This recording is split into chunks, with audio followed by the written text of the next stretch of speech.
کیونکہ ان کی نظر ہر نظر عبرت کی نظر ہوتی ہے، وہ بغیر عبرت کے کسی چیز کو نہیں دیکھ رہے ہوتے ہیں، جبکہ ہمارا مزاج ہمارا مذاق مختلف ہے۔ بہت بڑا سبق،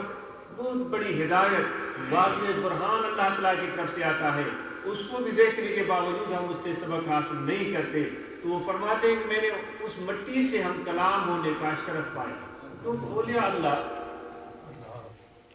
تعالیٰ نے ان کو یہ طاقت دی ہے کہ ان سے مٹی بھی کلام کرے، اور اسی کے ساتھ ساتھ وہ چونکہ خود دیکھ رہے ہوتے ہیں، ہر ایک چیز کوئی نہ کوئی سبق دے رہی ہوتی ہے۔ آپ اس ستون کو کتنے سالوں سے یہ ستون کھڑا ہوتا ہے، اس ستون نے چھت کا بار اٹھایا ہوا، اس چھت کے نیچے ہم بیٹھے ہوئے ہیں، اس گرم یا سرد موسم میں ہم آرام اور سکون سے اس عمارت میں بیٹھ کر، اس مسجد میں بیٹھ کر خدا کا فرض ادا کرتے ہیں، اللہ تعالیٰ کا ذکر ادا کرتے ہیں، یہ ہمیں فائدہ ملتا ہے۔ لیکن بظاہر دیکھا جائے ستون کو اس سے کوئی فائدہ نہیں ہو رہا ہے، یہ ستون بھی یہ سبق دے رہا ہے کہ تمہاری زندگی ایسی بے لوث ہونی چاہیے۔ وہ اللہ والے جس چیز کو بھی دیکھتے ہیں اس میں عبرت کا سامان ہمیں نظر آتا ہے۔ اگر درخت کو ہم دیکھیں، اس درخت سے ہمیں کیا سبق ملتا ہے؟ دیکھیں وہ درخت گرم موسم میں جب ہم اپنے علاقے کی بات کرتے ہیں، پاکستان کی بات کرتے ہیں، وہ اپنی شاخوں کو پھیلا دیتا ہے، سورج کی تمازت کو برداشت کرتا ہے، سورج کی حدت کو برداشت کرتا ہے، دھوپ میں کھڑا رہتا ہے، کبھی اف تک نہیں کرتا، کبھی اس سے ناشکرے پن کا اظہار نہیں ہوتا، کبھی پانی اس کو ملتا ہے تو بھی ہرا بھرا ہوتا ہے، اس درخت کو پانی نہیں بھی ملتا تو بھی ہرا بھرا ہوتا ہے۔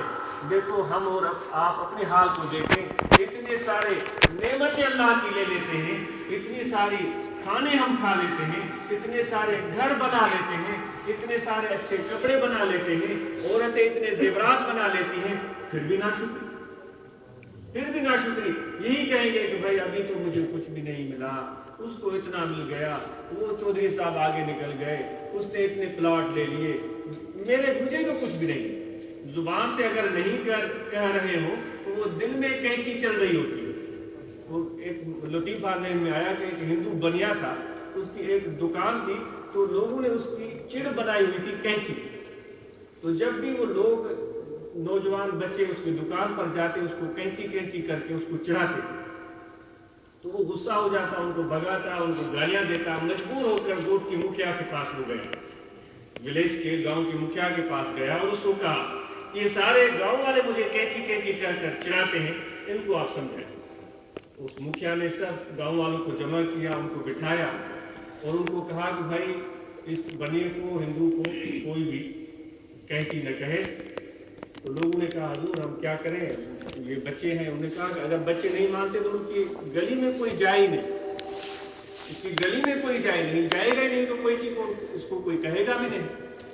تو سردار کا، گاؤں کے چودھری کا حکم ہو گیا، تو لوگوں نے اس گلی سے آنا جانا چھوڑ دیا، بچوں نے آنا جانا چھوڑ۔ پہلے تو ہر وقت گلی میں رونق لگی رہتی تھی، ہنسی مذاق چلتا رہتا تھا، اس کی بکری بھی ہوتی تھی۔ اب بچے اس گلی کو چھوڑ کر دوسری گلی سے گزر رہے، تو یہ تو پریشان ہو گیا، رونق لگی رہتی تھی، کبھی ان کو دوڑاتا تھا، وہ کبھی مجھے دوڑاتے تھے، کچھ ہو ہی نہیں رہا ہے، وہ پریشان ہو گیا۔ تو اپنے ہٹ کے اس دکان کے باہر آ کر ادھر ادھر تاکنے لگا کہ بچے کہاں ہیں، بچے دور کہیں کھڑے ہوئے۔ تو چل کر ان بچوں کے پاس گیا اور ان کو کہنے لگا کہ مجھے پتا ہے تم زبان سے کینچی نہیں کہہ رہے ہو، لیکن دل میں کینچی ہے، تمہارے دل میں وہ کینچی ہے۔ تو زبان سے ہم نہیں بھی کہتے، لیکن دل میں وہ ناشکری والی کینچی چل رہی ہوتی ہے، کچھ بھی نہیں ہے، کچھ بھی نہیں ہے۔ درخت سے سبق حاصل کرو دوستو، وہ جب اس کے نیچے ہم جاتے ہیں کتنی ٹھنڈی چھاؤں سے ہمیں باہر کرتے ہیں، کتنا سکون ملتا ہے اور کتنی ٹھنڈک ملتی ہے، اور اس ٹھنڈک کو انسان پاتا ہے، اور اس درخت کو کچھ فائدہ نہیں ہو رہا ہوتا، لیکن وہ درخت کی جو اللہ نے ڈیوٹی لگائی ہے اس کو بسر وہ چشم وہ قبول کرتا ہے، وہ سرجا دے، پانی بھی اس کو نہ ملے پھر بھی اس کا وہ شکر ادائی والا مرحلہ اس کی صورت جاری و ساری رہتی ہے۔ تو ہم اپنی حالت کو دیکھیں، ہم اپنی کیفیت کو دیکھیں، ہم کہاں کھڑے۔ تو وہی بات میں عرض کر، اگر پتھر پر آ جائے تو پتھر جو دھوپ میں پڑا ہوا ہے، پہاڑ پر پڑا ہوا ہے، وہ ہر وقت دھوپ اور تمازت کو برداشت کرتا ہے، ٹھنڈی ہواؤں کو برداشت کرتا ہے، اور پھر اللہ تعالیٰ فرماتا ہے کہ یہ پتھر بھی میرا ذکر کرتے ہیں۔ ہم اور آپ تو اس